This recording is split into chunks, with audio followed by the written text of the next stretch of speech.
Hai para teman MG, selamat jumpa lagi di podcast KMG yang kedua. Hari ini kita akan ngobrolin tentang apa sih introvert and extrovert itu? Well, kalau yang ini menurut kalian introvert atau extrovert?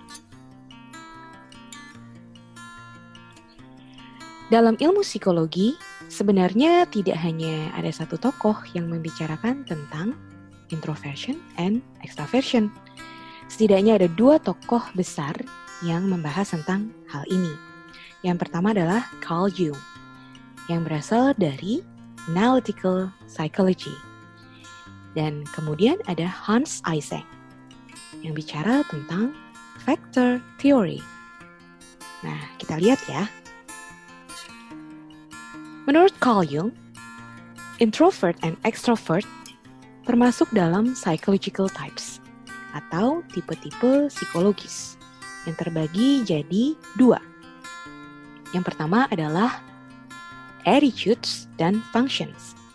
Attitudes atau sikap adalah predisposisi atau kecenderungan seseorang untuk bertindak atau bereaksi ke arah yang khas. Jadi, menurut Jung, setiap individu itu sebenarnya punya nih dimensi introvert dan extrovert. Namun, salah satunya biasanya lebih disadari dibandingkan yang lainnya. Nah, yang introvert itu seperti apa sih? Orang-orang yang introvert, menurut Jung, biasanya mengarahkan energi psikisnya ke orientasi subjek. Jadi lebih ke dalam dirinya gitu loh. Individu lebih memfokuskan pada dunia mereka melalui mimpi, fantasi, persepsi, dan hal-hal lainnya yang sifatnya subjektif. Kalau extraversion tuh yang seperti apa? Nah, extraversion itu adalah energi psikis diarahkan keluar dirinya, sehingga lebih berorientasi pada objektivitas dan menjauhkan energi psikisnya dari si individu. Nah, menurut Jung, orang-orang dengan extraversion lebih dipengaruhi oleh lingkungan dibandingkan oleh dunia di dalam diri mereka. Nah, introvert and extrovert itu biasanya berbeda dalam fungsi-fungsi berpikir, kemudian merasa, kemudian fungsi sensing, dan kemudian fungsi intuiting. Fungsi berpikir atau thinking, orang-orang yang extrovert biasanya fokus pada pemikiran-pemikiran yang konkret, yang objektif. Sementara yang introvert biasanya bereaksi pada stimulus-stimulus yang asalnya dari luar dirinya. Kemudian, ia interpretasi secara subjektif dan kreatif. Tentang feeling. Feeling ini tidak sama dengan emosi. Emosi itu lebih luas cakupannya. Feeling ini artinya merasa. Nah, tentang sensing, individu yang introvert biasanya dipengaruhi oleh sensasi subjektif dan diarahkan oleh interpretasi atau persepsi terhadap stimulus dari lingkungan. Sementara orang-orang yang extrovert, fungsi sensingnya cenderung menerima stimulus eksternal secara objektif, sebagaimana stimulus itu ada dalam realita.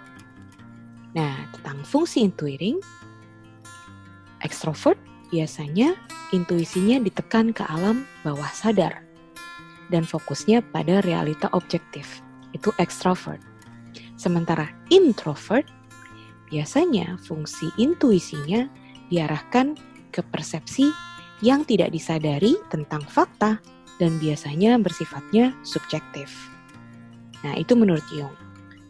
Yang seperti tadi saya katakan bahwa kalau menurut Jung, antara introvert dan extrovert sebenarnya ada di dalam diri tiap-tiap orang. Hanya biasanya yang disadari itu salah satu yang lebih dominan. Yang berikutnya ini menurut teori Hans Eysenck.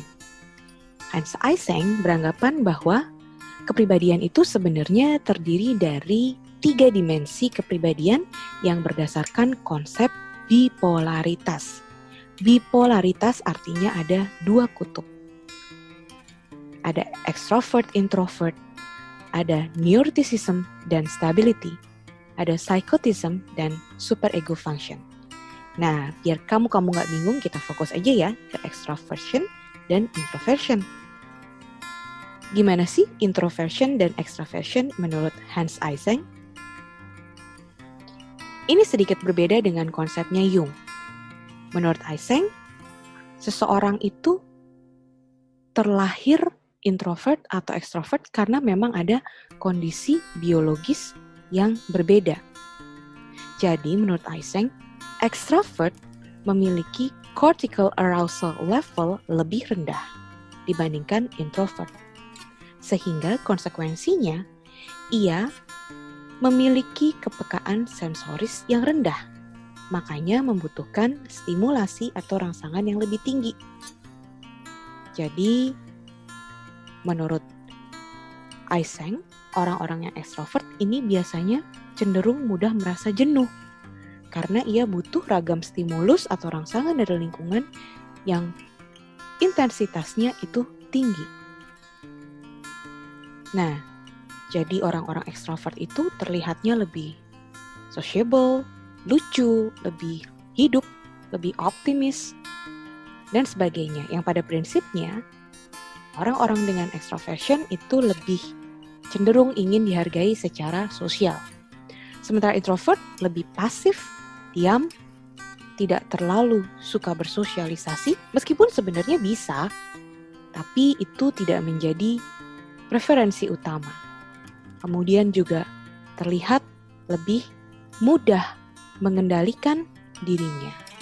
Jadi kalau apa-apa itu lebih berpikir panjang dibandingkan tindakan yang spontan.